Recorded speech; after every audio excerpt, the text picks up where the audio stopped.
buenos días a todas las personas que nos acompañan el día de hoy. Soy Alejandra Pacheco, gerente del Plan Nacional de Lectura y Escritura del Ministerio de Educación Nacional.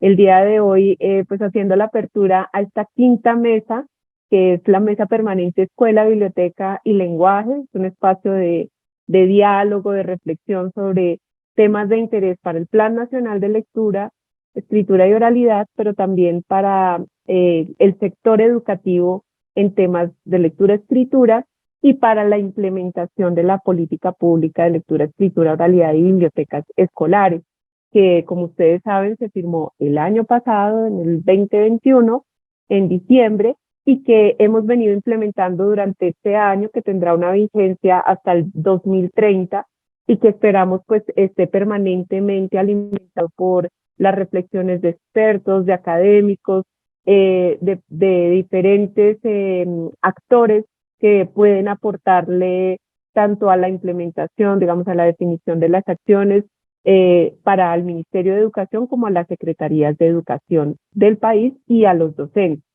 El día de hoy nos convoca pues un tema muy importante, creo yo, que es central para la política pública, para el sector educativo, que es la lectura, la escritura como prácticas socioculturales. Y nuestra idea es que propiciemos un diálogo con expertos para comprender esto qué significa, ¿no? ¿Qué implicaciones tiene para la escuela adoptar a la lectura, a la escritura como prácticas socioculturales, teniendo en cuenta que siempre hemos hablado y los lineamientos del sector educativo en Colombia hablan de las competencias de lectura, escritura y oralidad, ¿no? ¿Qué implicaciones tienen? ¿Qué de pronto qué diferencias o cómo se empatan, cómo se relacionan estos dos temas?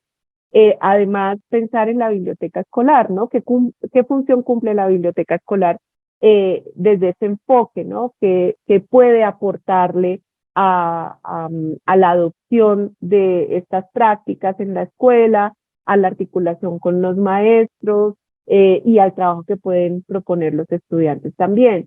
Y finalmente, pues, cómo pueden transformarse esas dimensiones disciplinares, pedagógicas, didácticas, es decir, lo que hacemos en el aula, cómo puede transformarse a partir de comprender la lectura y la escritura como prácticas.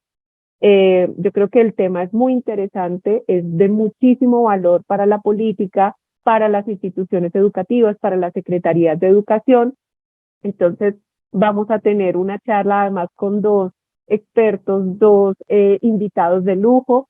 Tenemos a Felipe Munita, el profesor investigador chileno, tenemos a Lina María Trigos, que también es profesora investigadora colombiana.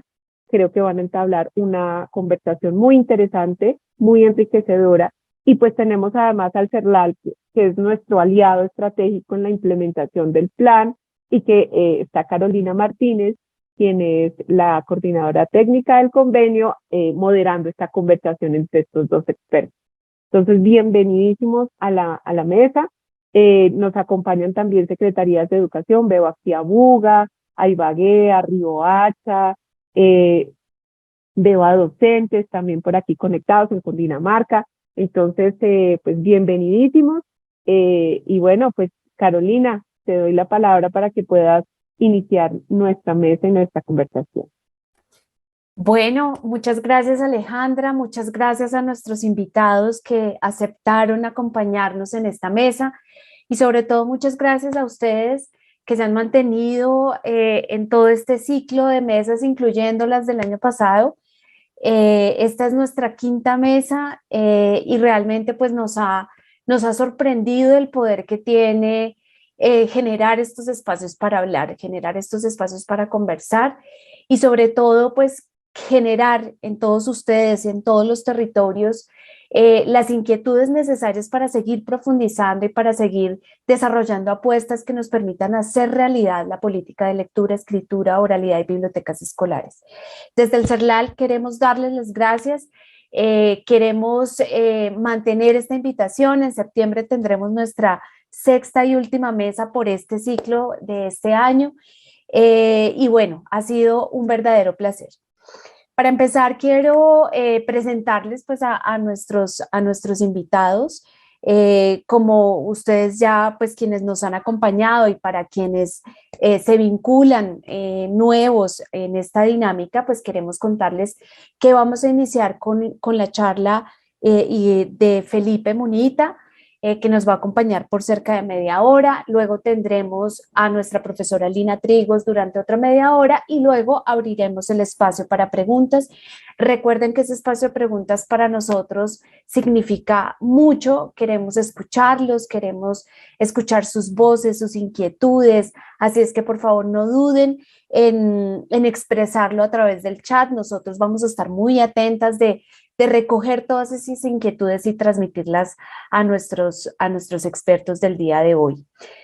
Antes de empezar, también quiero invitarlos a que diligencien nuestro formulario de asistencia. Sus datos son muy importantes para mantenerlos informados y para invitarlos a todos y a todas a este ciclo y seguramente en el futuro a los que vendrán. Entonces, sin más preámbulo, quiero presentarles a nuestro experto chileno, a Felipe Munita. Sé que muchos de los que hemos trabajado en el ámbito de las bibliotecas y de la lectura, pues lo reconocemos, lo hemos escuchado.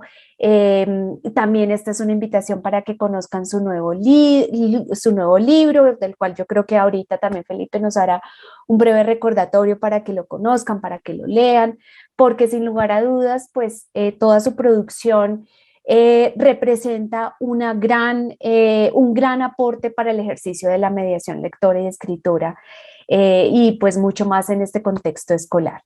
Así es que quiero presentarles a Felipe Munita. Él es licenciado en Letras y doctor en Didáctica de la Lengua y la Literatura, profesor de la Facultad de Filosofía y Humanidades de la Universidad Austral de Chile y miembro colaborador del Grupo Gretel de la Universidad Autónoma de Barcelona. Es autor de Hacer de la lectura una experiencia de la Biblioteca Nacional de Perú en el 2020 y de Yo Mediador, Mediación y Formación de Lectores, publicado por la editorial Octaedro en el 2021. Este es el libro del que hablábamos hace un momento. Además de diversos artículos científicos y divulgativos sobre la mediación de la lectura, educación literaria y poesía para niños y jóvenes. También es autor del poemario 10 pájaros en mi ventana de Care Sur, publicado en el año 2016, con el cual obtuvo algunos de los más importantes premios de literatura infantil y juvenil del ámbito iberoamericano. Felipe, muchas gracias por aceptar esta invitación. De verdad, es un gusto y es un honor tenerte en esta mesa. Pues muchísimas gracias a ti, Carolina. Les agradezco enormemente a Carolina, a Alejandra y en su nombre a todo el equipo en realidad que está detrás de estos espacios de diálogo. La verdad que es un lujo para mí poder compartir el día de hoy con Lina, intercambiar ideas, intercambiar opiniones acerca de estos temas que nos convocan vinculados con bibliotecas, con prácticas de lectura y escritura, en fin. Y en realidad para mí es un placer poder estar en un espacio liderado por el CERLALC, que es una organización que desde que yo comencé a pensar en estos temas hace ya bastante tiempo, que he ido mirando, ¿no? Que el CERLALC para todos nosotros creo que ha sido una suerte de faro también, al cual nos vamos arrimando, ¿no? Desde más lejos, otros desde más cerca. En mi caso desde el sur de Chile, que es donde habito y desde donde voy pensando todas estas cuestiones. Así que, en primer lugar, muchas gracias por la invitación, Alejandra, Carolina y a todo el equipo. Y gracias también a las personas que están conectadas por, interesarse en estos temas, ¿no? Yo quisiera plantear el día de hoy dos grandes ideas que están a la base, digamos, de la invitación que se me hizo y que luego pueden servir, ojalá, como disparadoras de la reflexión. Y me gustaría, como hago habitualmente, anclar esas ideas en dos situaciones de lectura y de escritura muy concretas, sucedidas en el sur de mi país, en el sur de Chile. Entonces, voy a ello. Para esto les voy a comenzar a compartir una presentación. Perfecto. La mediación entonces y las prácticas de lectura y escritura, ¿no? Yo me voy a acercar a la cuestión de de la lectura y escritura como prácticas desde la noción de mediación de lectura, que es la que vengo, pensando y rumiando ya desde hace algunos años. Bien, la primera situación entonces en la que me gustaría detenerme y mostrarles es la siguiente. Sucede a unos 800 kilómetros al sur de Santiago de Chile, en una escuela rural ya muy cercana a la frontera con Argentina. Estamos hablando de una escuela ya situada en la precordillera, ¿verdad?, de los Andes, en esos entornos verdes, lacustres, hermosos. Bueno, y el proyecto que me gustaría compartirles es un proyecto que se denominó Leyendas en Kamishibai, ¿no? ¿Qué quiere decir este Leyendas en Kamishibai? Aquí ustedes ven, para quienes no conocen el concepto de Kamishibai, ustedes ven una cajita, ¿verdad?, que es una suerte de teatrillo de papel, que cuando se abre conforma un teatro, ¿no?, un pequeño teatro. Entonces es una cajita como una suerte de baúl, ¿verdad?, de maleta de madera, en la que se abre y uno puede ver láminas, ¿verdad?, ilustraciones, y atrás entonces se sitúa la persona que nos va narrando una historia, que generalmente está escrita, ¿verdad?, en la parte de atrás de la lámina, y por lo tanto quien está atrás puede ir leyendo allí, si quiere, el texto de esa historia. Pues bien, el contexto entonces fue el siguiente. Estamos en un quinto de primaria, ¿verdad?, es decir, niños de unos 10 años aproximadamente, y este proyecto nació por una confluencia de varios factores. El primero, una visión muy restringida de la lectura y escritura de ese grupo de niños como una tarea escolar únicamente, ¿no?, siendo que quería el equipo docente ampliar la visión hacia pensar la lectura y la escritura más como prácticas sociales. Ya me voy a detener en eso un poco más. En segundo lugar, había el interés de hacer una vinculación más estrecha, un vínculo más estrecho con la biblioteca escolar. Esa es una escuela rural que tiene una muy buena biblioteca escolar, ¿verdad?, pero que no había tantos vínculos con la asignatura de lenguaje y comunicación, ¿sí? Y por lo tanto interesaba estrechar todavía más ese vínculo. Y en tercer lugar, es una zona que caracterizada por muchas historias, por mucha mitología, por muchas leyendas, ¿verdad?, provenientes mayoritariamente del pueblo mapuche, del pueblo pehuenche, pero que últimamente se han ido perdiendo, ¿no? Y por diversos factores, ya sea la fuerza de los medios de comunicación masivos, etcétera, se han ido perdiendo en ese pueblo. Y por lo tanto, toda esa confluencia de factores derivó en la formulación de este proyecto con este quinto de primaria de Leyendas en Kamishibai. La idea entonces fue la siguiente. Aquí vemos una síntesis de lo que el docente de lengua y literatura, junto con la encargada de biblioteca y con los niños, pensaron en la sesión de presentación de este proyecto. Esa sesión consistió en construir una suerte de representación de la tarea, es decir, ¿qué haremos?, ¿no?, y además de lo que se espera obtener en términos de aprendizajes, es decir, ¿qué tenemos que aprender para hacer aquello que haremos, ¿verdad? ¿Qué es lo que haremos? Esto, insisto, fue la síntesis que se recogió en la pizarra de la primera sesión. Por lo tanto, recoge las palabras de los propios niños y niñas en su formulación.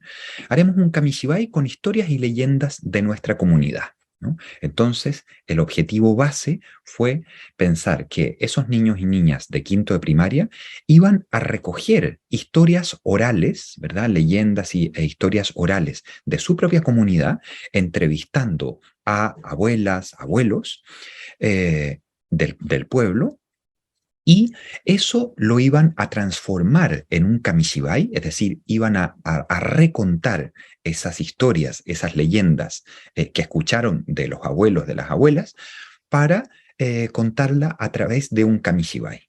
Y eso sería para presentarlo a los cursos más pequeños de la escuela, para primero y segundo año básico, en la biblioteca escolar, ¿sí? Ese era el contexto comunicativo, la situación comunicativa general del proyecto.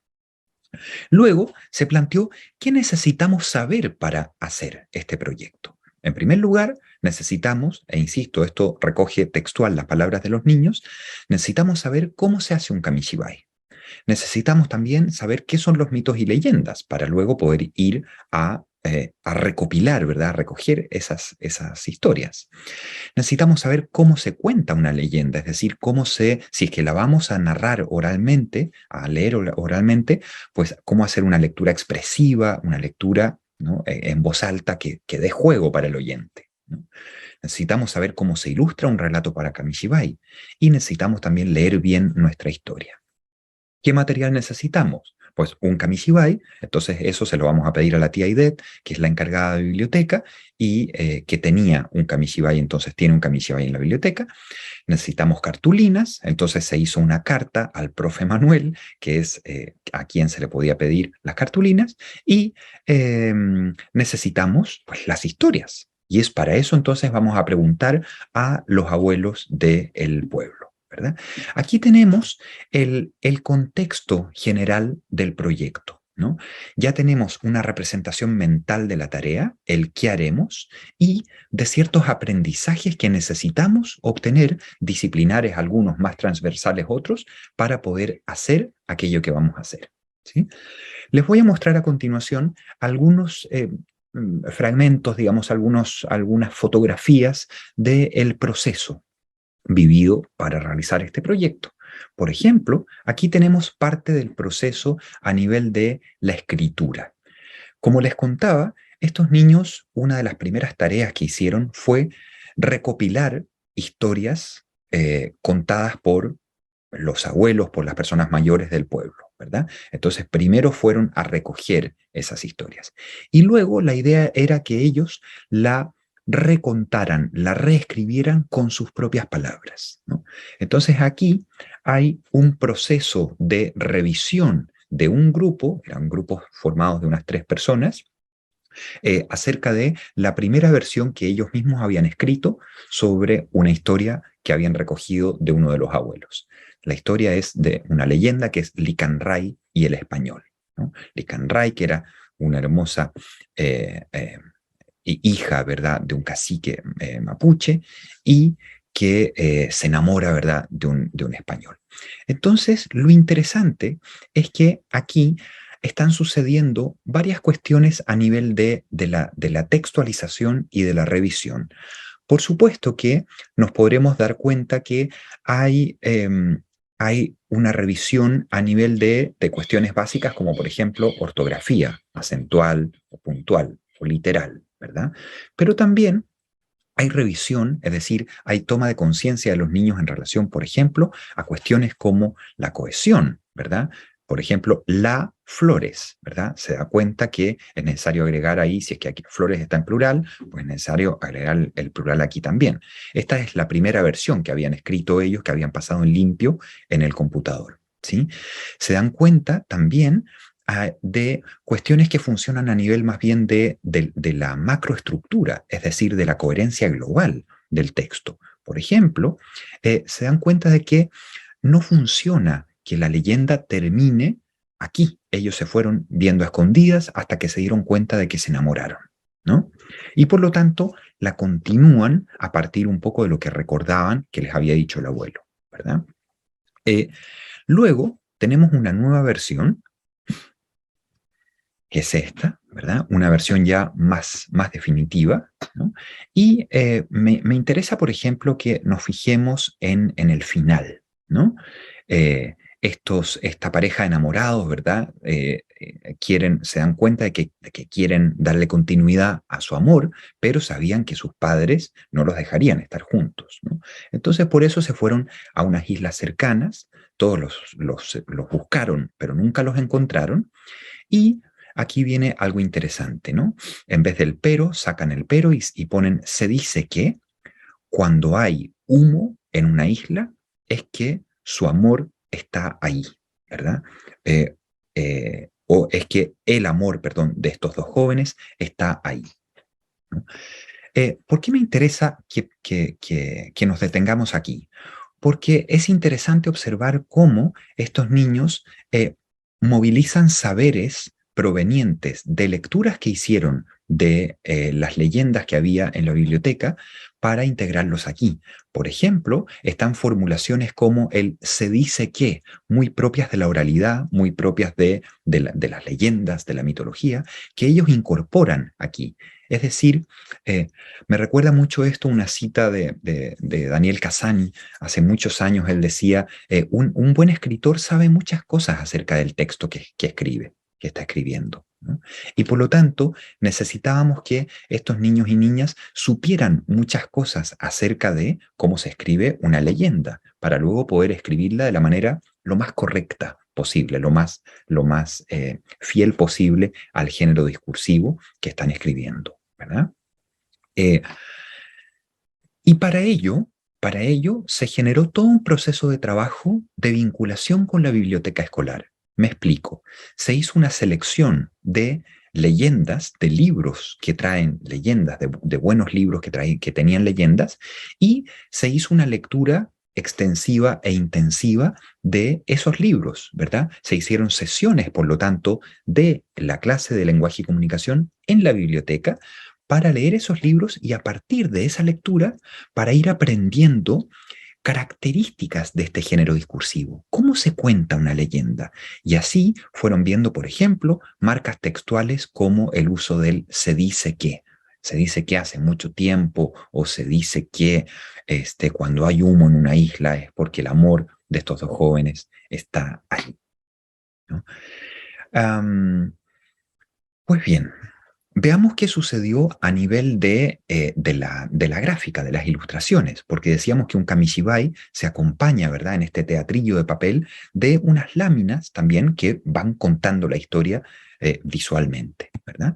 Y es por eso que se hizo, con apoyo también del profesorado de artes visuales, un trabajo a nivel de ilustración. Aquí, por ejemplo, tenemos parte del proceso.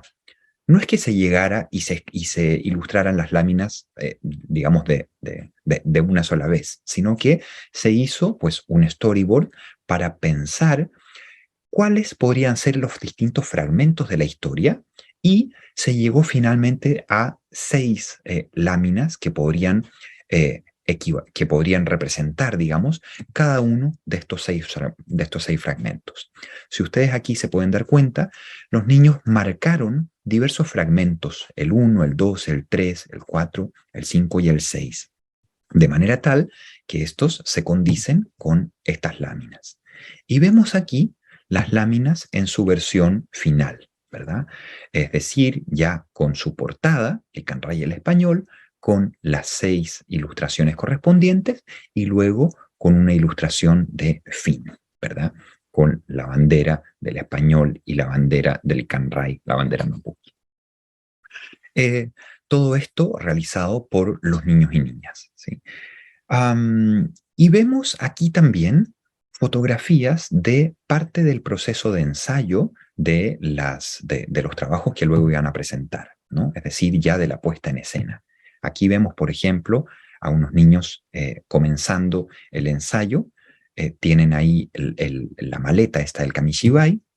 Aquí lo abren. Este es otro grupo, no el de Lee Canray, sino que es un grupo que trabajó con la leyenda La Blanquita, el terror de la escuela, que era una leyenda que se contaba en la escuela, que había sucedido en la escuela, ¿verdad? Y ahí entonces están pasando las diversas láminas, ¿verdad?, correspondientes a la historia que ellos habían recopilado sobre La Blanquita. Si se fijan, entonces los niños y niñas están atrás, porque atrás van leyendo el texto que tenían pegado en la parte trasera de la lámina. Pues bien, explicado todo el contexto, me interesa ahora que nos hagamos una pregunta que tiene que ver con qué nos sugiere esta situación, ¿verdad?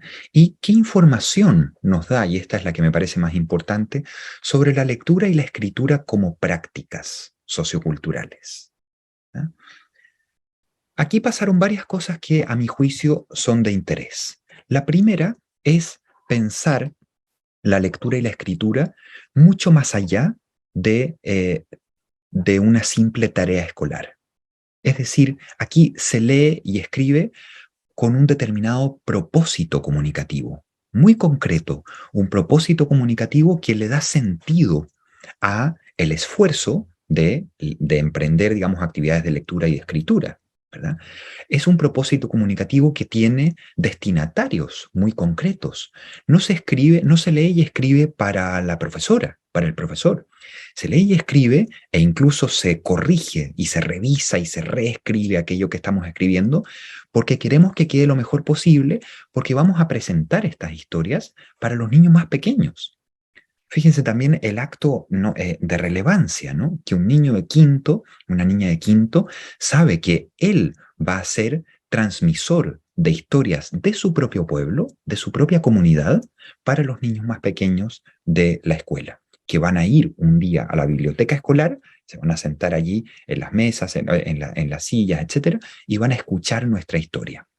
Y para eso, pues yo la tengo que saber leer bien de manera expresiva, con un buen volumen, con un buen tono, la tengo que haber escrito muy bien, la tengo que haber ensayado para que no nos equivoquemos al ir sacando las láminas, ¿verdad? Porque esas láminas están todas puestas ahí y tú las vas sacando a medida que vas avanzando, ¿verdad? Y así los oyentes, los auditores van viendo cada vez una nueva lámina, ¿verdad? Por lo tanto, insisto, se lee y se escribe en relación a una cierta situación comunicativa que le da sentido a esas prácticas. Y de ese modo le devolvemos el carácter de prácticas a la lectura y la escritura.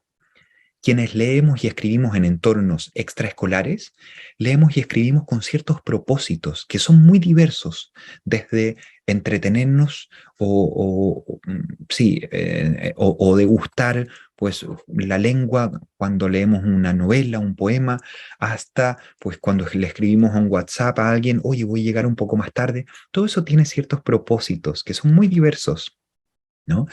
Y por lo tanto necesitábamos también generar ese tipo de espacios en la escuela, ¿no? Ahora, también es interesante el vínculo con la biblioteca escolar.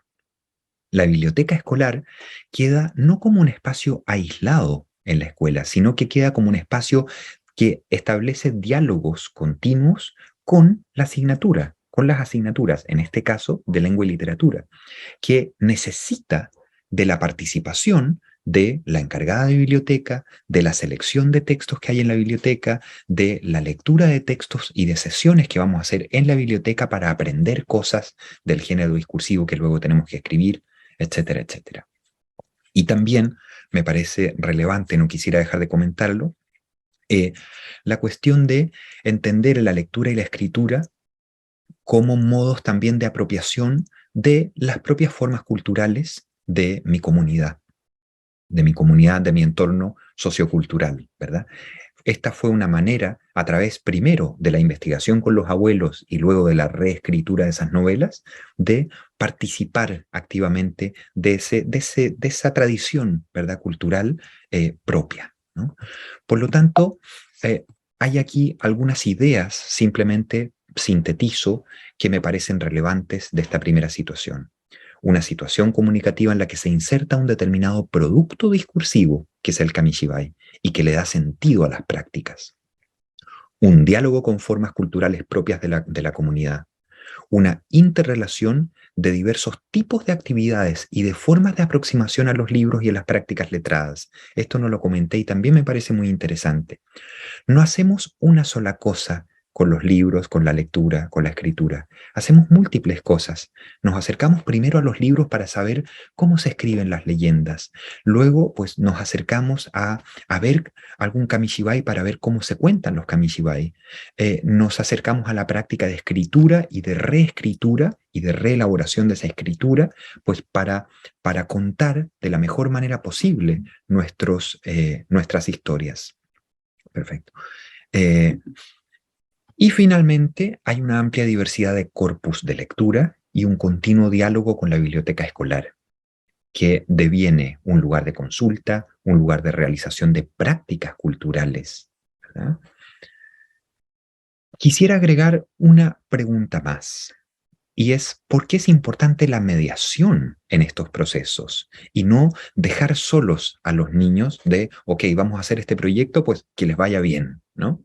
¿Por qué es importante el acompañamiento, la mediación?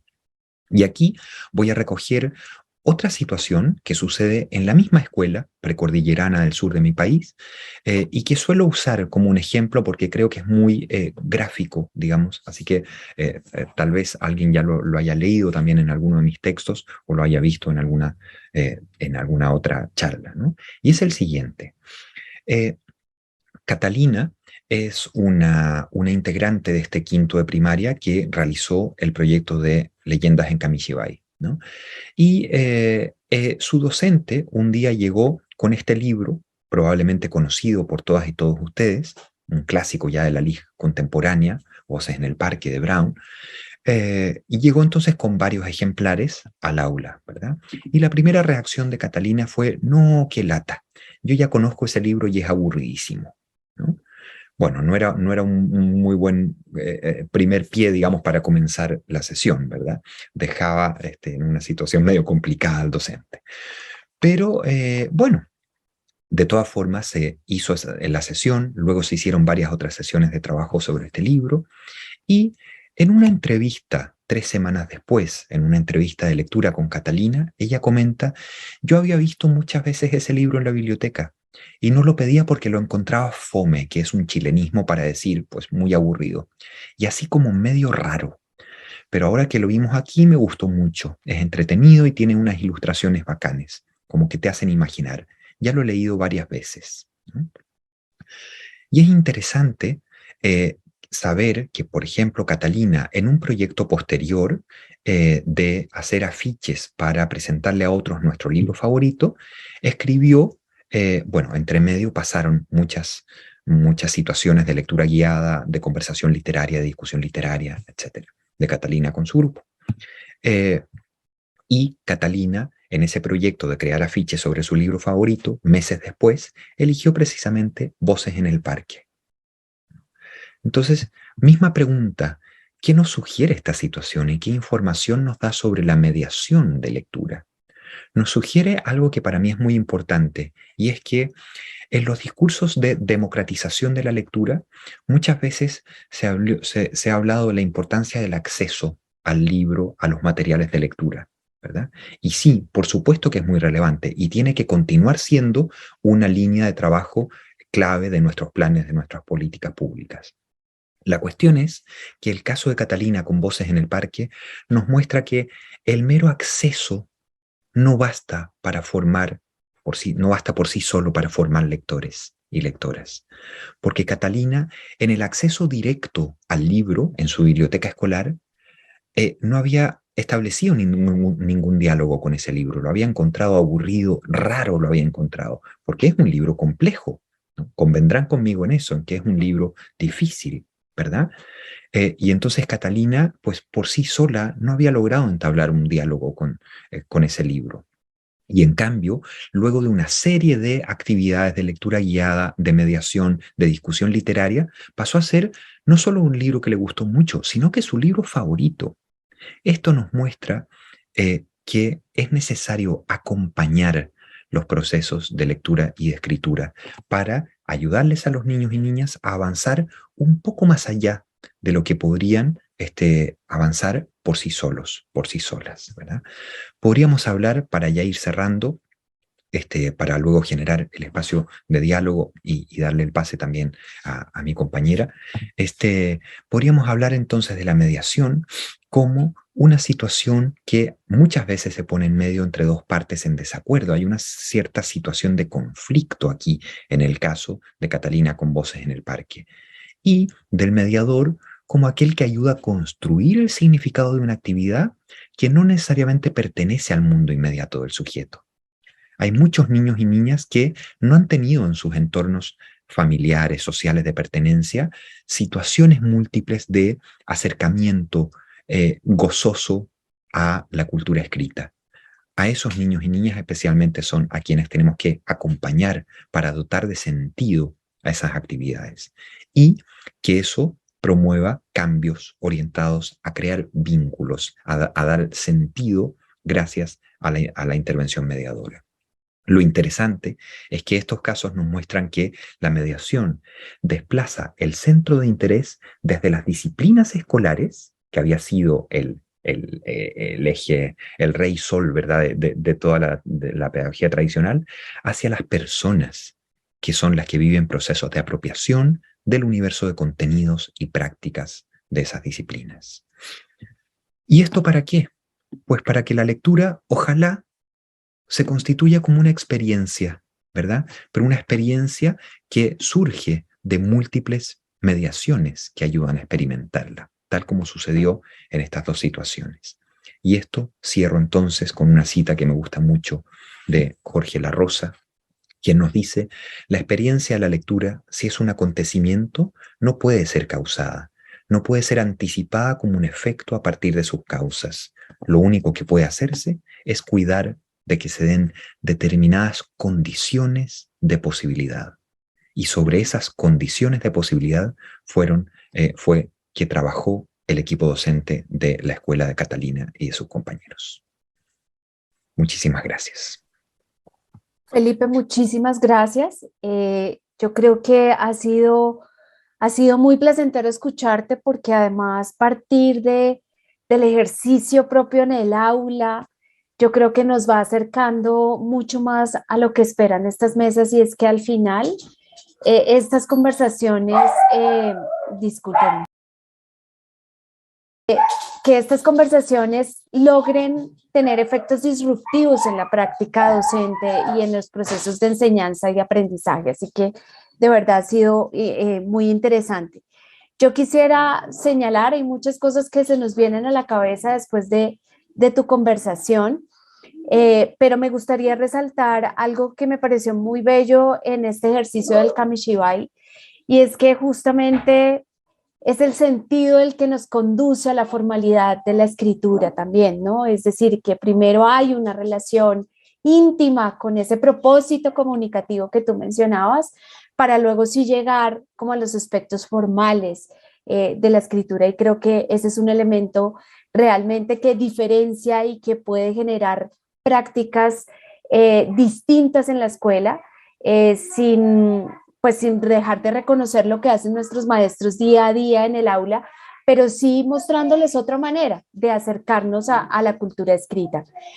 Bueno, quiero darle la palabra a la profesora Lina. La profesora Lina Trigos es profesora del Departamento de Español de la Universidad del Norte en Barranquilla, Colombia. Ha trabajado en el área de educación para la lectura y la escritura por más de 20 años. Sus áreas de especialidad son la literacidad crítica, la literacidad con familias y comunidades, la formación docente, la educación intercultural y multilingüe y la educación popular. Se graduó como licenciada en Filología e Idiomas de la Universidad Nacional de Colombia y cursó el programa de posgrado en Filosofía del Lenguaje en la misma universidad. Fue becaria de la Fulbright Colciencias entre 2011 y 2016. Obtuvo un título de PhD en Enseñanza, Aprendizaje y Currículo con énfasis en lectura y literacidad en la Universidad de Missouri en 2016 y trabajó como investigadora en estancia postdoctoral en el Campus Writing Program en la Facultad de la Universidad de Missouri en el 2016 y en el 2018. En Colombia ha participado en proyectos educativos con maestros y en comunidades en procesos de construcción de paz. También ha hecho etnografía de las prácticas letradas con maestros y estudiantes en México, Costa Rica y Estados Unidos. Es autora de varios libros y artículos sobre enfoques críticos y socioculturales de la literacidad y la educación. Profesora Lina, muchísimas gracias también por tenerla. Nosotros valoramos inmensamente ese diálogo crítico, esa lectura crítica que también usted ha hecho de la política, y creemos que así es donde también podemos construir ese tejido para el proceso de implementación y de evaluación de la política. De verdad, es muy importante contar con esa voz experta, con esa voz académica, y por eso de verdad es un honor tenerla acá. Muchísimas gracias y adelante, profe. Muchas gracias, Carolina, por la introducción. Para mí realmente es un honor contar hoy con la participación y el diálogo del profesor Felipe Munita. Muchas gracias, muy interesante todo lo que nos contó sobre las leyendas de Kamishibai, que yo creo que van a ir conectándose muy bien con la discusión que voy a empezar ahorita con relación a las prácticas socioculturales relacionadas con la lectura y la escritura. Muchas gracias al Ministerio de Educación, la CERLALC, por la invitación. Y bueno, voy a compartirles hoy una presentación y un poco sobre mis reflexiones acerca de la lectura, la escritura y la oralidad como prácticas socioculturales. Y voy a empezar con lo que ven acá en esta imagen, que son las calaveras. Las calaveras, esto es un material que yo recopilé durante un tiempo que estuve en México, y las calaveras durante la celebración del Día de los Muertos son unos poemas que escriben los miembros de la comunidad para celebrar la vida de alguien que ya ha fallecido. Son unos poemas que son muy interesantes porque tienen una mezcla entre el recuerdo de la persona que ya murió y un tono jocoso, tienen algo de humor. Entonces, me gusta mucho traer esta práctica cultural a la discusión porque contradice muchos de los discursos que afirman que las comunidades en Latinoamérica no leen ni escriben. Y en lo que he podido ver desde mi experiencia con las comunidades es que las comunidades leen, escriben, tienen tradición oral en formas que no son las convencionales que privilegia la escuela, pero que sí son muy valiosas, que son prácticas que mantienen la memoria, la cultura, la historia. Y bueno, quería traer a colación esa práctica como un ejemplo de una práctica sociocultural asociada con la lectura y la escritura, que además tiene otros elementos como la flor de cempasúchil, como las imágenes, etcétera, que también van a agregar. Yo voy a empezar la presentación con una discusión un poco conceptual para traer desde lo conceptual ir aterrizando estas prácticas, cómo vamos transformando las prácticas pedagógicas. Y son las visiones de la lectura, la escritura y la oralidad que han primado en los ambientes educativos en Latinoamérica. Muchas de ellas parten de la noción de que la lectura, la escritura son unas habilidades cognitivas que se aprenden en la escuela y que tienen efectos similares independientemente del contexto, y que todas las personas aprendemos de la misma manera estas habilidades. Esta es una noción que ha permeado la instrucción de la lectura, la escritura durante muchos años. Es lo que se ha llamado el modelo autónomo, porque se cree que una vez uno aprende a leer y a escribir, bueno, ya tiene esa habilidad y ya se puede contar como una persona alfabeta.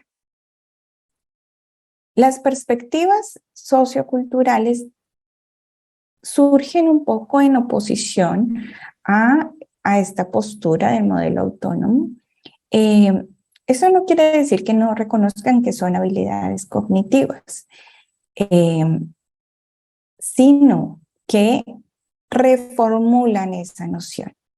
Entonces, en un primer momento, cuando en español nosotros hablamos de alfabetización, uno prácticamente está como este chulito que está acá, y es como que uno marca como si ya es alfabeta o es analfabeta, y entonces asumimos que no lee ni escribe.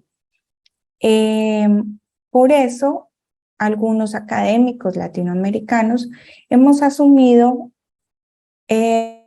una visión y hemos asumido este término de literacidad para reconocer que en estos procesos de escritura, lectura y oralidad juegan otros elementos, que está la lectura, que está la escritura, como lo muestra esta imagen, que está la oralidad, pero que también está nuestra capacidad de escucha y de comprensión, que también está la creatividad, que es algo que se ilustra bellísimamente en el ejemplo que nos presentó el profesor Munita sobre las leyendas, ¿no? Cómo los niños creativamente reconstruyen todos estas historias. Está la tecnología, que hoy en día forma parte, digamos, de los procesos globales y locales, y que también se incorpora dentro de las prácticas que nosotros hacemos letradas, y también está el componente visual. Entonces, cuando en esta presentación me refiero a literacidad, quiero hacer un énfasis en esa visión holística de la lectura, la escritura, la oralidad y esos otros elementos que finalmente le dan paso a estas prácticas que no son solo habilidades, sino que empiezan a ser parte de lo que hacemos dentro de una comunidad. Por eso me gusta esta cita de Mahiri, que dice que la literacidad no solo representa las habilidades para leer y escribir, sino que además refleja unos valores y unas relaciones sociales y culturales que son situadas, que son particulares a un contexto. Es decir, que la lectura, la escritura y la oralidad son prácticas socioculturales.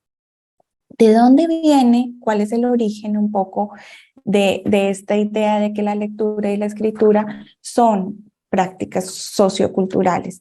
Realmente estos no son conceptualmente temas muy nuevos. Es algo que, bueno, desde el origen del construccionismo ya estaban allí presentes en las perspectivas socioculturales del aprendizaje, por ejemplo, de Vygotsky, y las perspectivas holísticas del lenguaje escrito y la teoría dialógica del lenguaje de Mikhail Bakhtin.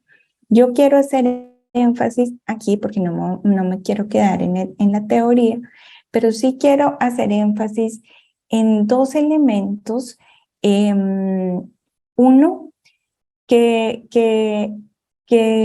mencionaba Vygotsky, y es que cualquier aprendizaje que los niños tengan o las niñas tengan en la escuela tiene una historia previa. Lo que aprenden los niños y las niñas en la escuela no es en el vacío. Ellos traen una historia y esa historia la empiezan a construir desde el primer día de vida. Entonces, fíjense muy bien cómo, por ejemplo, en el ejemplo de las leyendas, los niños ya tienen un conocimiento de cómo se cuentan las leyendas. Ellos ya traen una historia. Y en su libro Mind in Society, Vygotsky reconoce el rol de la interacción social en el proceso de aprendizaje, que es supremamente importante en las perspectivas socioculturales, porque la lectura y la escritura y la oralidad no se dan en soledad, sino también en la interacción que yo tengo con otros, en la interacción que yo tengo con el otro que está en la lectura, etc.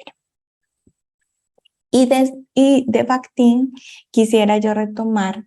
Él tiene un libro que se llama Los problemas estéticos, que en inglés se publicó como The Dialogic Imagination, donde él propone una teoría dialógica del lenguaje, donde dice una cosa muy importante, y es que el lenguaje verbal es un fenómeno social. El lenguaje verbal es un fenómeno social. ¿Qué implicaciones tiene esto ya, digamos, en el terreno de la lectura y la escritura como prácticas socioculturales? Primero, que la literacidad o la lectura, la escritura, la oralidad son situadas. Fíjense que no es algo como lo presentaba el profesor Munita, no es algo que yo saco de la nada, como hoy van a hablar sobre tal tema o van a escribir sobre tal tema. No, están inmersas en un contexto social, cultural, histórico, institucional, que los niños desde muy pequeños, incluso hemos trabajado con niños de 4 años, de los 4 a los 8 años, tienen comprensiones muy complejas y muy completas de su contexto. 2, están relacionadas con las identidades sociales de los estudiantes y de las estudiantes y conllevan valores culturales. Fíjense la cantidad de valores culturales que hay en el reconocimiento, por ejemplo, en el ejemplo de las leyendas, de la oralidad como una fuente de saber comunitario. Entonces, a través de estas prácticas, nosotros estamos afianzando unas identidades y unos valores culturales en nuestras estudiantes. También significa que los significados están enmarcados en prácticas socioculturales. Nosotros le damos sentido al mundo, le damos sentido a nuestra realidad desde lo que nosotros somos, desde lo que es nuestra cultura, desde nuestras identidades. Y esto es muy importante, y es que se aprende a través de la interacción y de la práctica social. O sea, no es algo que yo tengo que sacar allá, bueno, esta es la hora de aprender a leer, de aprender a escribir, sino que es a través de la vida en comunidad, en la escuela, de lo que nosotros hacemos dentro de la escuela, que se van aprendiendo, se aprende no solo a deletrear las palabras, no solo a deletrear letras que luego forman palabras, sino a qué significa que nosotros leemos y escribimos como comunidad.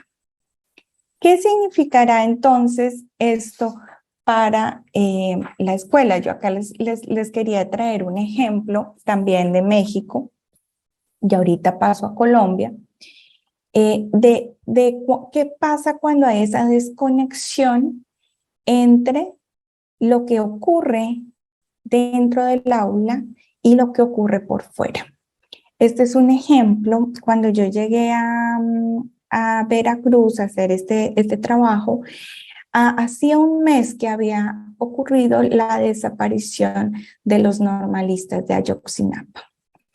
Van a ver en el cuadro de la izquierda, esto fue algo que crearon los estudiantes en la Universidad Veracruzana por iniciativa propia, y fue su agencia.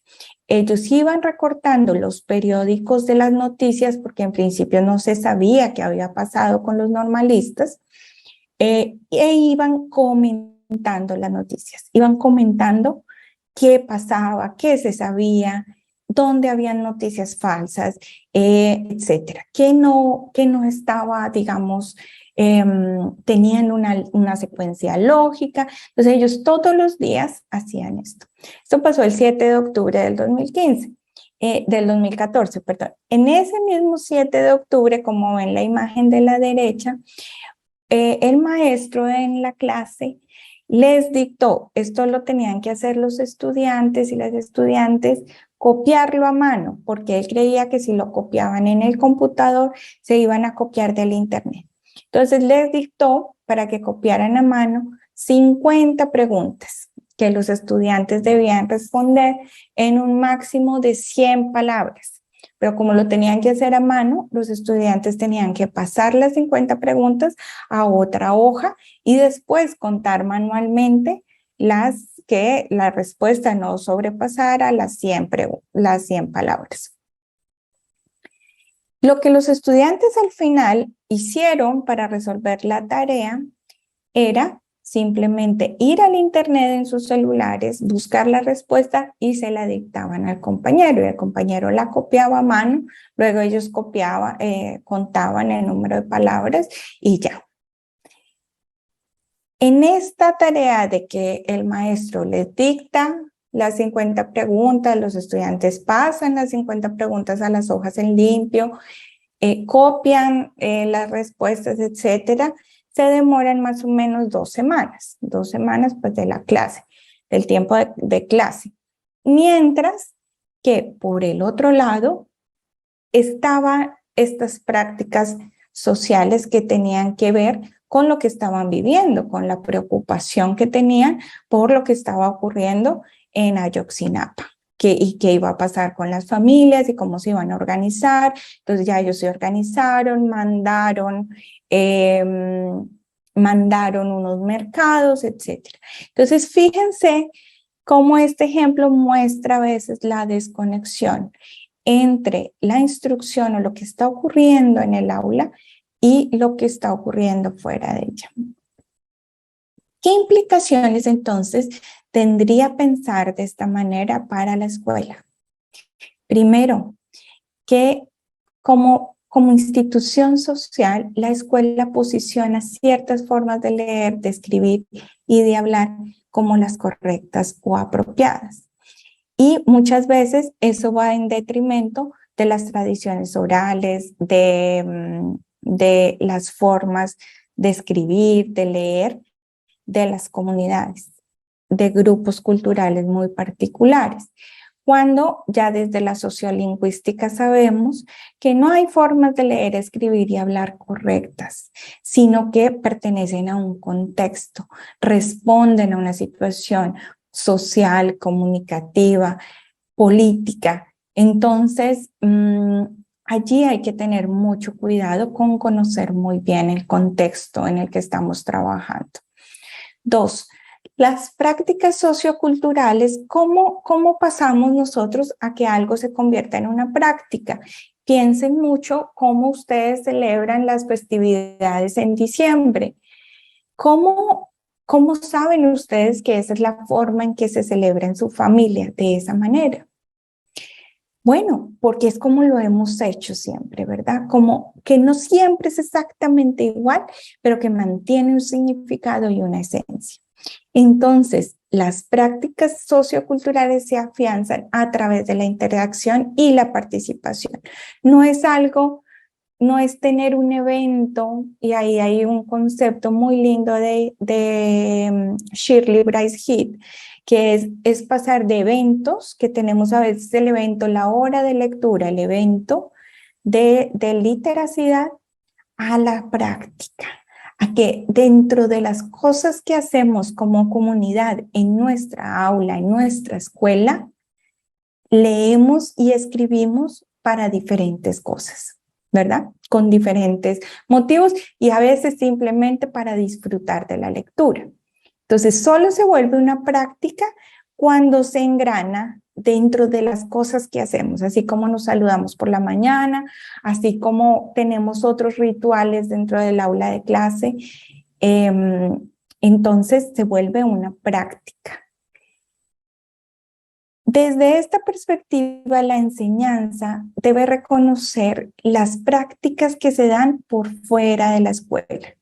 Y ahí yo quiero conectar con las calaveras. ¿Por qué? Porque por fuera de la escuela, los y las estudiantes están en contacto con diferentes visiones del mundo que se dan a través del mundo letrado. Y es muy importante entonces para comprender, ¿no? Cómo es que se va dando. Se relaciona también con la identidad y el poder. Y no son una, sino que son múltiples. Por eso hablamos de múltiples literacidades o multiliteracidades. ¿Por qué? Porque no hay una que no es solamente una forma de leer y escribir, sino que se acomodan a los contextos. ¿Cómo podemos transformar nuestras prácticas? Primero, reconocer el conocimiento y la experiencia previa que traen los estudiantes al aula y vincularlo con los procesos pedagógicos. En un trabajo que hicimos en el Putumayo, niños pequeños eran muy conscientes del contexto social, de que sus padres trabajaban recolectando hoja de coca, de que estaban los paramilitares, de que estaban los guerrilleros, de que estaban los militares, y tenían nociones muy claras del contexto social. También implica reconocer que las políticas de participación han cambiado y que ahora hay otras modalidades con las nuevas tecnologías en las que las literacidades juegan un rol muy importante y sobre las cuales nosotros desde la escuela podemos trabajar. También identificar e incluir las prácticas letradas en las familias y en las comunidades. En muchas casas tienen los recetarios, tienen diferentes formas en que se utiliza la palabra escrita, etcétera, como fuentes también de conocimiento. Y cómo se reconoce la conexión entre los contextos locales y esas construcciones de significado.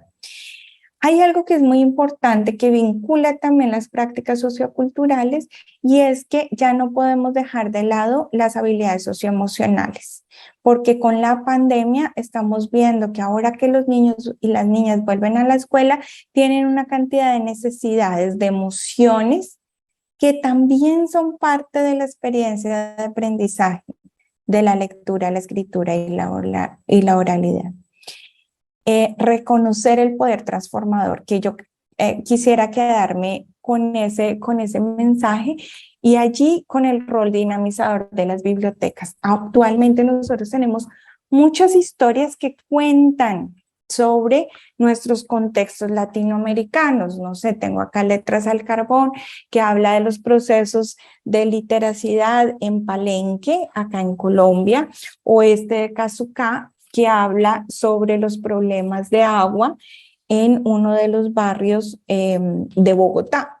Entonces son cuentos y ahí donde la biblioteca entra a dinamizar. ¿Cuáles son nuestros problemas locales? ¿Qué libros nos hablan de esos problemas locales? Y cómo a través de la lectura, la escritura, tenemos ese poder transformador. Yo creo que ya solo me quedan como 5 minutos, pero les quiero presentar rápidamente esta experiencia acá en un colegio de Puerto Colombia, en el Caribe colombiano, donde partimos con los docentes a hacer una cartografía social. ¿Qué es una cartografía social? Hacer un mapa de mi comunidad, de dónde está la escuela en esa comunidad y a partir de allí identificar algunas problemáticas sociales. Después fuimos a buscar a la biblioteca con personas que conocen de la literatura infantil, literatura que nos hablaba sobre esos problemas.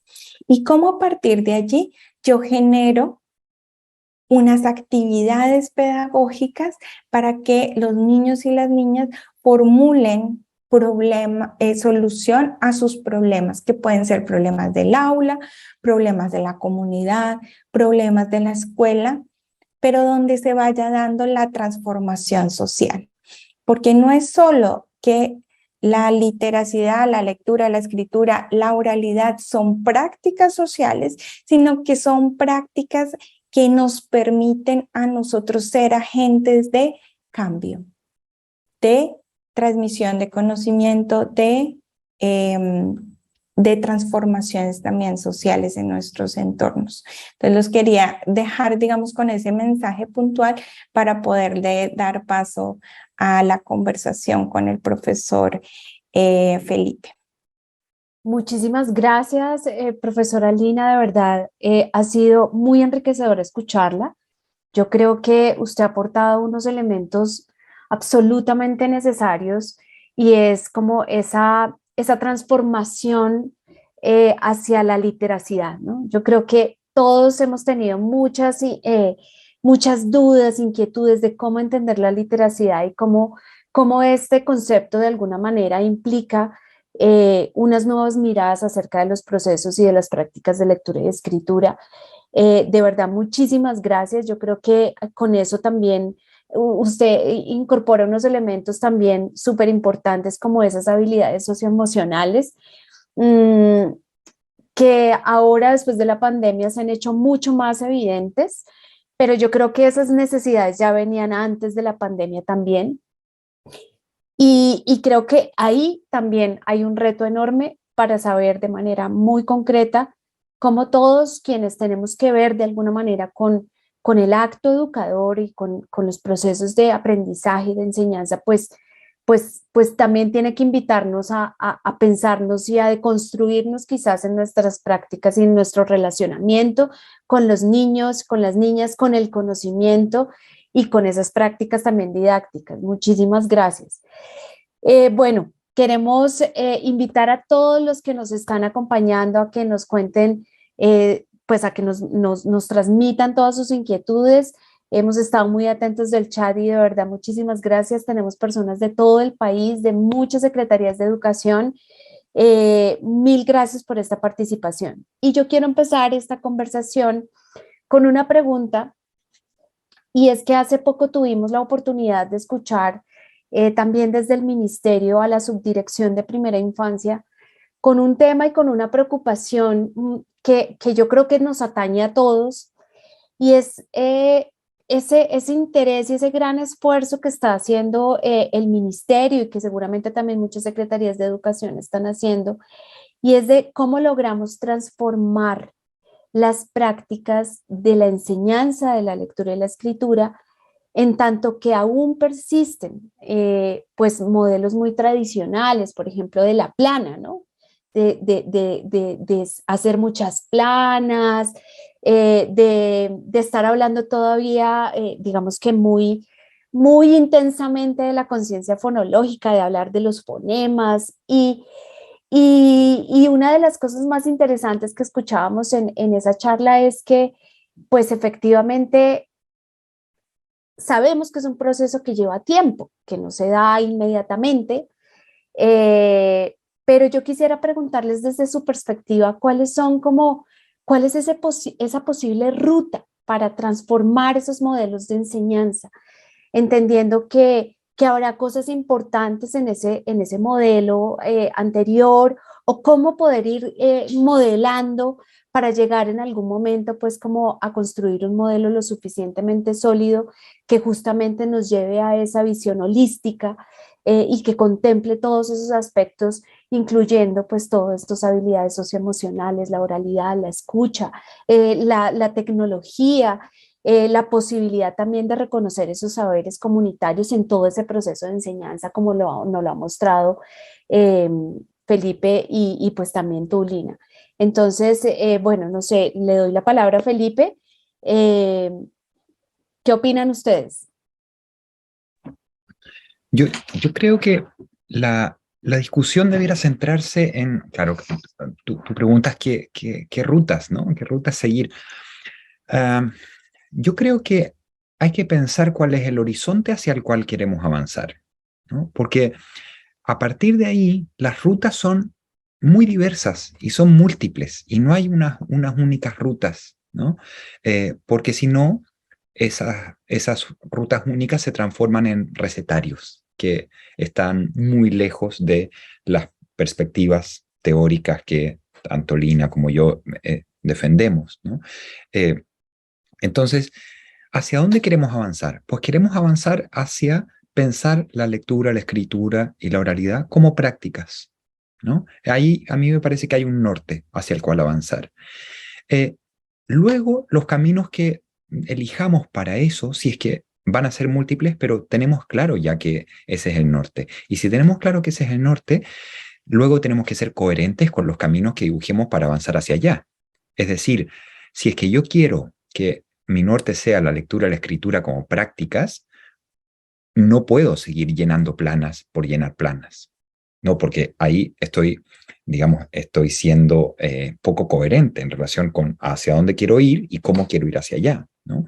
Debiera pensar, pues, en iniciativas como pues, la que presenté yo del sur de Chile, o como, por ejemplo, esta bella idea que planteabas tú, esta bella iniciativa que planteabas tú, Lina, al final, de, bueno, investigamos sobre problemáticas, ciertos problemas sociales, y luego, pues, el paso lógico es también ir a la biblioteca para buscar, bueno, qué libros han hablado de eso, cómo esos libros pueden alimentar nuestra propia reflexión que vamos construyendo. Es decir, se trata de pensar en caminos que aborden de múltiples maneras el avance hacia ese norte, ¿no? Pero un avance que sea coherente. Porque si decimos, mi norte es la práctica, la lectura y escritura, como prácticas sociales, y luego nos ponemos a llenar planas o a hacer dictados únicamente, o a copiar de internet, pues hay una incoherencia ahí, ¿no? Claro que sí, profe. Bueno, fíjate que en la misma línea que plantea el profesor Felipe, la pedagogía dialógica, como desde la concepción, digamos, de Freire, nos plantea dos actividades que los docentes podemos hacer de manera que nos ayuden a ir cambiando esas prácticas tradicionales. Uno es, fíjate que la praxis incluye la reflexión sobre mi quehacer. Yo como maestro, maestra, ¿para qué enseño a leer y a escribir? ¿Para qué? ¿Para qué leemos y escribimos? Los niños, las niñas, ¿para qué leen y escriben? Y luego está la práctica, ¿no? Es la reflexión, el diálogo y la práctica. Y entramos en diálogo con nuestros colegas, con los mismos niños y niñas que nos dicen cuáles son sus comprensiones de sus realidades inmediatas, de que ellos qué perciben, cómo perciben su entorno. Y luego está la práctica, cómo yo, después de que voy ganando esa conciencia sobre mi rol como agente, como mediador, tengo la agencia de transformar la práctica pedagógica y también el reconocimiento en que los niños y las niñas, sin importar la edad, también tienen una agencia para transformar sus contextos. Entonces, fíjate que allí, cuando yo voy ganando esa concientización sobre ese potencial que tienen la lectura, la escritura y la oralidad, entonces no tiene sentido que yo haga planas, porque entonces es como que estoy dialogando sobre una cosa y estoy haciendo otra. Entonces fíjate que cuando yo le empiezo a hallar un sentido diferente, construyo un significado diferente, entonces esas prácticas antiguas, tradicionales, dejan de tener sentido dentro de mi aula y dentro de mi quehacer, porque hay otras más importantes. Claro, fíjate que ahí también esto es una invitación permanente a los ejercicios también de formación docente, porque yo creo que justamente esos espacios de reflexión de la praxis, como tú lo manifiestas, pues también conllevan incluso un ejercicio común, ¿sí? Porque yo a veces creo que es la profundidad de esas reflexiones nos invita a estar siempre conectados con los otros maestros, quienes también de alguna manera en ese proceso podemos de alguna manera fortalecer esas preguntas, profundizarla y poder, digamos que mantener un diálogo permanente con eso. Y yo creo que la política de alguna manera le quiere profundizar y seguir manteniendo esa línea de formación docente que consideramos que es absolutamente vital. Vendrán muchos retos ahí, pero seguramente ese es uno de los componentes esenciales. Hay una pregunta que me parece muy interesante que tiene que ver como con algunas tensiones o preestructuras acerca de la comprensión de la mediación. A veces creemos que el mediador de lectura es uno y de alguna manera que el maestro es otro, ¿sí?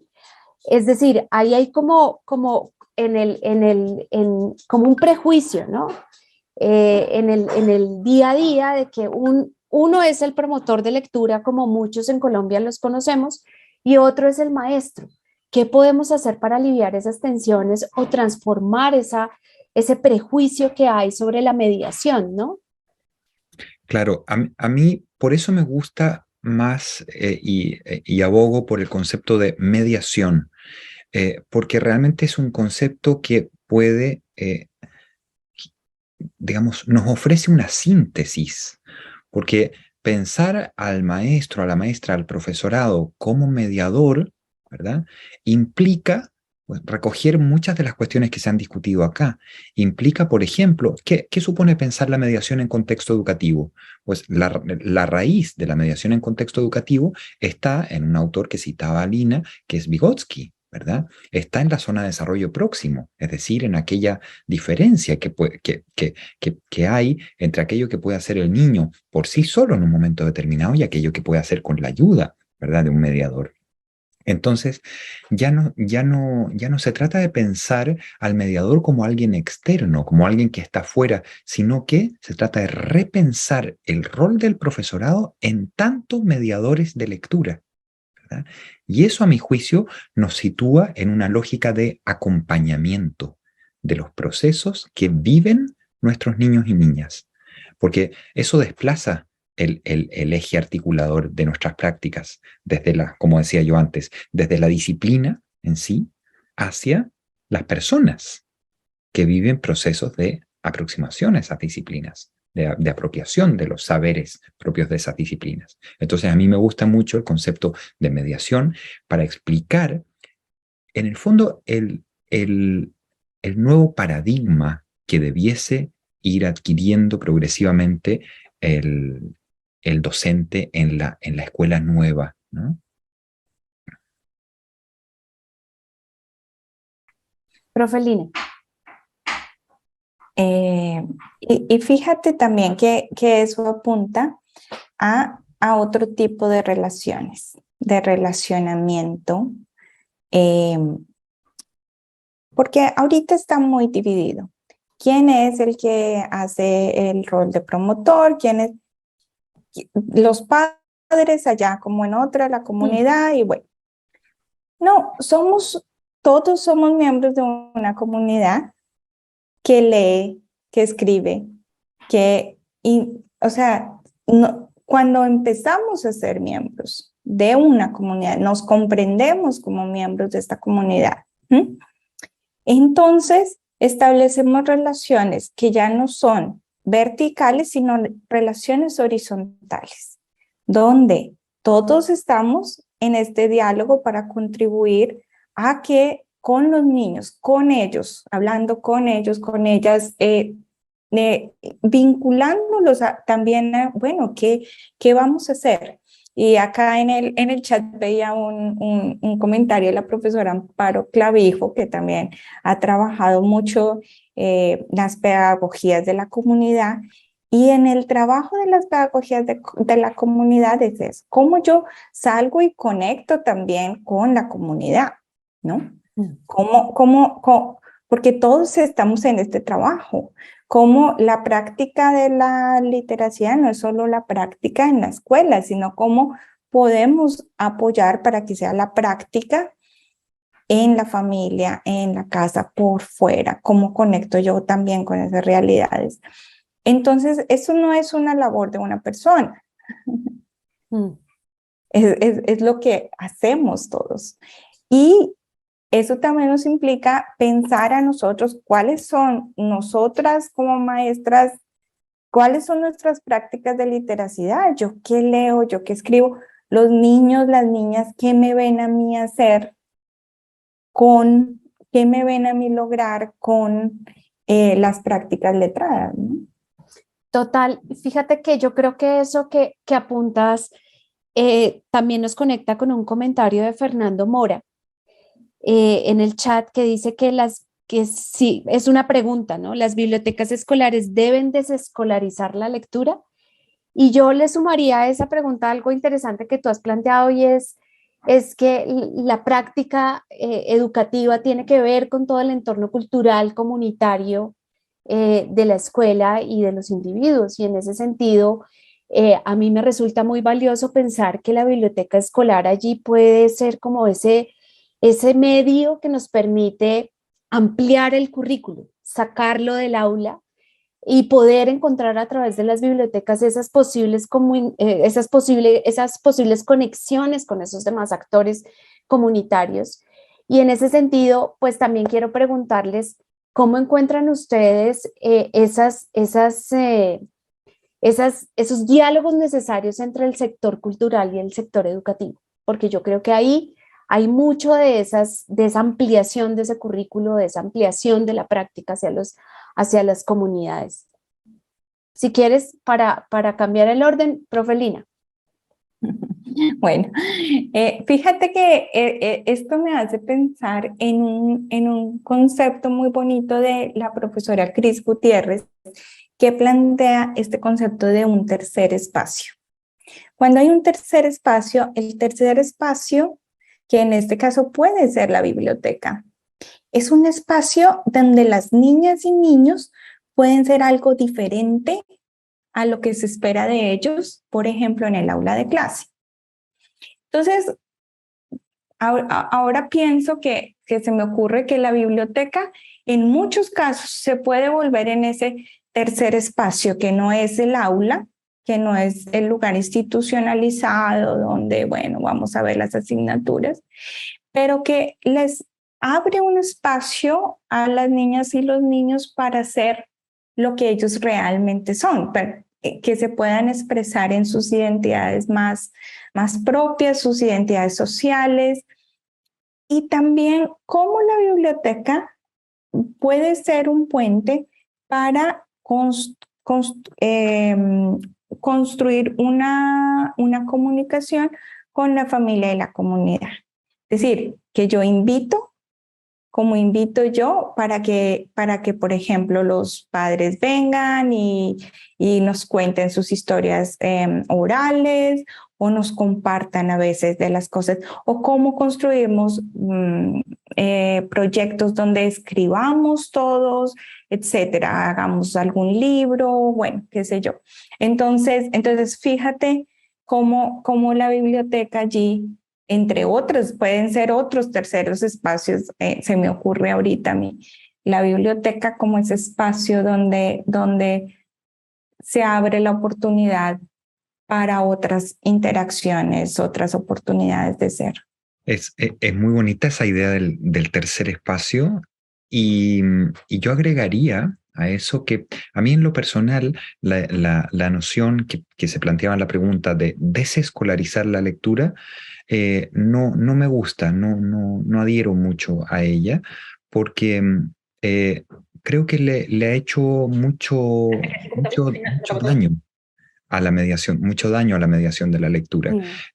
Bueno, entonces lo que a mí me interesa es retomar ese concepto de tercer espacio y ampliarlo hacia una idea, ¿no? Que es complementarlo con una idea que es la siguiente. A mí no no me gusta mucho el concepto de desescolarizar la lectura, que estaba a la base de la pregunta, porque creo también que le hizo mucho daño en ciertas ocasiones a la mediación de lectura, porque se planteó como únicamente como un tipo de lectura muy, muy libre, sin ninguna posibilidad de intervención docente, ¿no? Entonces, como si la lectura funcionara como, mira, toma este libro y disfrútalo y siente placer, pero es que tal vez a Lina no le va a decir nada de ese libro, ¿no? Entonces, la cuestión yo creo que pasa más bien por reescolarizar la lectura, es decir, repensar el lugar de la lectura en la escuela, en la biblioteca, y ese repensar pasa por generar formas de intervención y espacios de lectura súper diversos. A veces va a ser de lectura más analítica, reflexiva, de generar, digamos, de ayudarles a los niños a desarrollar una competencia interpretativa sobre las obras que leen. Pero a veces, pues puede ser que dentro de la escuela se abran también espacios de lectura mucho más libre, espacios de lectura mucho más que conecten con formas de lectura que suceden afuera de la escuela, que en la biblioteca se generen espacios diversos de lectura, y por lo tanto creo yo que se trata más que de desescolarizar la lectura, de pensar cómo desde la escuela le damos un sentido nuevo, ¿verdad?, a la lectura, o múltiples sentidos, como son los que tiene en el extramuros de la escuela. De acuerdo, porque además fíjate que yo creo que al respecto existen como unas posiciones también muy radicales, ¿no? Es decir, como si la lectura y la escritura digamos que en ese horizonte de la mediación, en algunas voces radicales es como si estuviese, o sea, como si quisiera salir del aula completamente y como si ahí se tuviera que cambiar y reconfigurar. Y yo creo que ahí, como tú bien lo dices, no se pueden dar esos excesos también en la comprensión. ¿Mm? Hay una reflexión acá en la última que me parece bien bonita. Dice Edwin Enrique Guerrero: muchas gracias Diana, Lina y Felipe, interesantes reflexiones, y me hizo recordar la lectura de Ángel Rama y la idea de la comunidad letrada. Me pareció bien bonito esa alusión a esa comunidad letrada, porque yo también creo pues, que amplía el horizonte. Y nuevamente yo creo que esos diálogos con el sector cultural cada vez se hacen mucho más vigentes, necesarios, porque definitivamente solos tampoco se logra. ¿Mm? Y que eso es clave porque al Sí. final yo he conocido muchas experiencias interesantes de mediación de lectura, pero llevadas por una persona, ¿no? Que iba remando, digamos, a veces contra la corriente. ¿Qué pasaba? Que esa persona se iba de esa escuela y esa escuela seguía haciendo las mismas prácticas tradicionales que había hecho siempre. Entonces necesitamos ir construyendo también comunidades Claro, mediadoras, ¿no? Lo que claro. yo en mi último libro llamo ecosistemas de mediación, de manera tal de generar pues consensos comunes en torno a hacia dónde queremos avanzar, y a partir de ahí pues pensar cómo cada uno desde su lugar va a aportar para avanzar hacia allá, ¿no? La Claro. profesora de lenguaje y comunicación o de lengua y literatura, pero también los docentes de otras asignaturas, pero también la biblioteca escolar, pero también el equipo directivo para pensar la relación con las familias, por ejemplo. Es decir, se trata de ir, yo creo, avanzando desde una perspectiva muy individual de la mediación de lectura, ¿no?, hacia una perspectiva más social, más colectiva, más de una tarea social articulada, ¿no? Y yo creo que también allí está la invitación a repensar no solo las prácticas pedagógicas en torno a la lectura, la escritura y la oralidad en la escuela, sino también nuestras concepciones de cultura. Porque fíjate que entonces tampoco podemos caer en que como digamos, si es una perspectiva sociocultural, entonces caemos como en, bueno, la celebración del 5 de mayo y traemos tacos y, ¿sí me entiendes? Sino que eso también implica un entender cómo funciona la cultura dentro de mi aula de clase, y en los alrededores, ¿no? Y la cultura y los fenómenos sociales están en todo. En los niños ahorita, bueno, cuando están en su tiempo libre, ¿qué hacen? ¿Qué ven? ¿Qué están escuchando? ¿Sobre qué saben? ¿Sobre qué se interesan? Y yo creo que lo sociocultural, bueno, pasa por la vida cotidiana, ¿no? Y esa comprensión de qué es la vida de los estudiantes cuando se van de la escuela, cuando ya no están allí y cuáles son sus intereses, sus gustos, sus habilidades, para también, digamos, ir pensando cómo se potencian, ¿no? Cómo se potencian esos saberes dentro de las cosas que yo estoy haciendo en el aula. Y fíjate que en tu intervención, Lina, había una cosa pues hubo una alusión muy interesante, y es que este enfoque también de alguna manera reconoce y le entrega la dignidad a quien aprende, en el sentido de que hay conocimiento en mí, o sea, que no soy un iletrado, que no soy un analfabeta, sino que también tengo un conocimiento previo que incluso es fundamental para construir esos nuevos sentidos a través de la cultura escrita, que a mí me parece que es necesario, porque hay unos prejuicios también y unas maneras de hablar acerca de ese ingreso a la cultura letrada que terminan siendo tremendamente violentos y muy difíciles también como de situar en una lógica mucho más tolerante, dialógica, porque yo creo que de eso tenemos mucho en este proceso de la cultura, de la lectura y de la escritura, ¿no? Y que se dan también en los procesos de formación docente. O sea, el docente llega y no es que, bueno, todo lo que usted estaba haciendo entonces estaba mal, olvídese esto, no. Sí.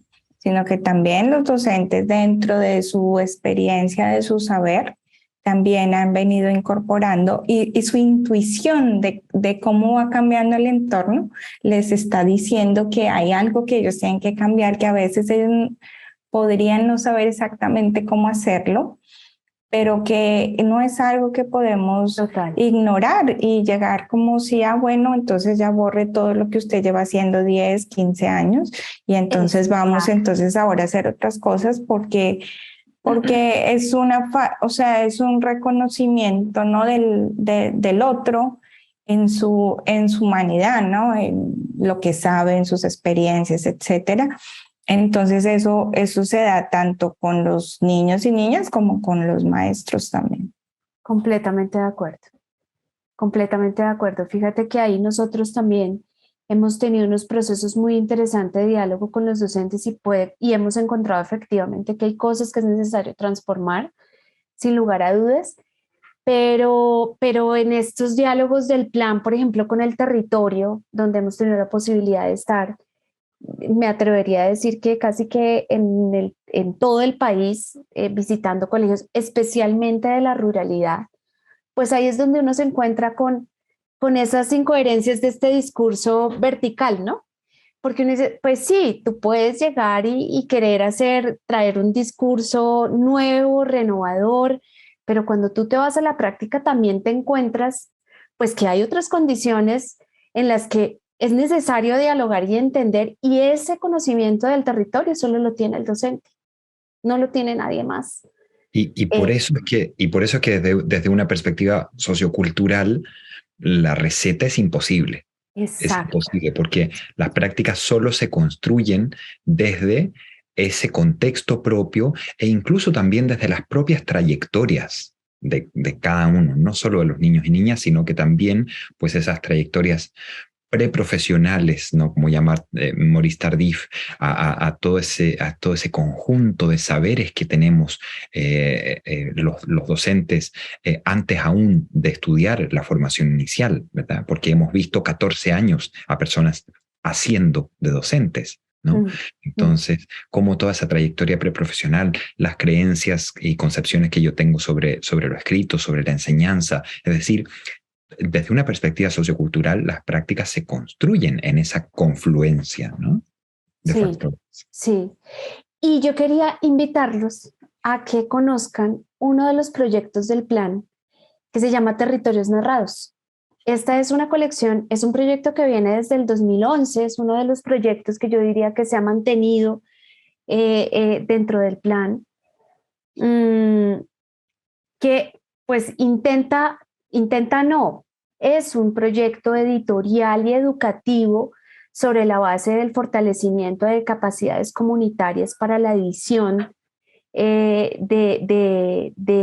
para la producción y para la edición de saberes propios en las comunidades. Y realmente yo creo que es uno de los proyectos más poderosos. Bueno, obviamente muchos hay divinos, pero este tiene una fuerza tremenda. No sé si ya lo conocen. Bueno, se los voy a compartir porque es una colección editorial que se centra en las comunidades educativas que están ubicadas o que se gestan en comunidades étnicas, y desde esos colegios se desarrollan proyectos editoriales, ¿no? Entonces, digamos que en todo este cuatrienio hemos trabajado con 9 comunidades étnicas, entre ellas son más o menos, bueno, algunas afrodescendientes, otras indígenas. Y hace poco tuvimos una visita de una de esas comunidades que se llama, esta es una pequeña isla en el Pacífico colombiano que se llama Isla Mono, y tuvimos que traerlos a Bogotá para hacer una parte del proceso acá. Y fue tan absolutamente bello poder ver que esas maestras de ese colegio de Isla Mona, María Auxiliadora se llama, utilizaban los libros anteriores de Territorios Narrados para desarrollar procesos pues, concretos en sus aulas. Entonces utilizaban unos libros del Cauca, donde hay unos temas de tradición oral pura y dura. Utilizan libros que reproducen los arrullos, que son muy famosos también en el Pacífico colombiano.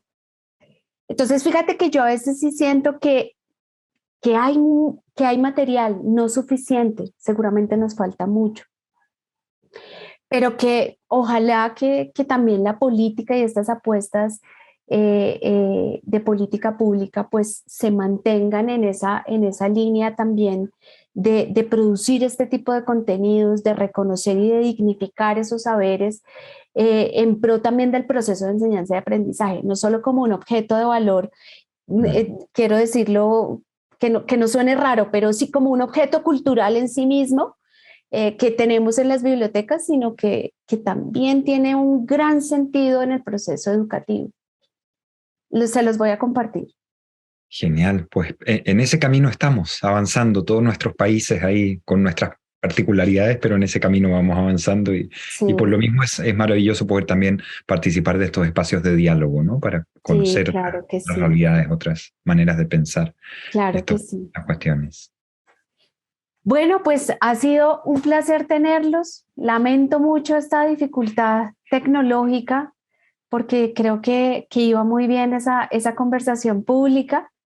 Pero bueno, les enviaremos a todos el enlace con esta grabación para quienes quieran continuar y pues profundizar en esta última parte del conversatorio.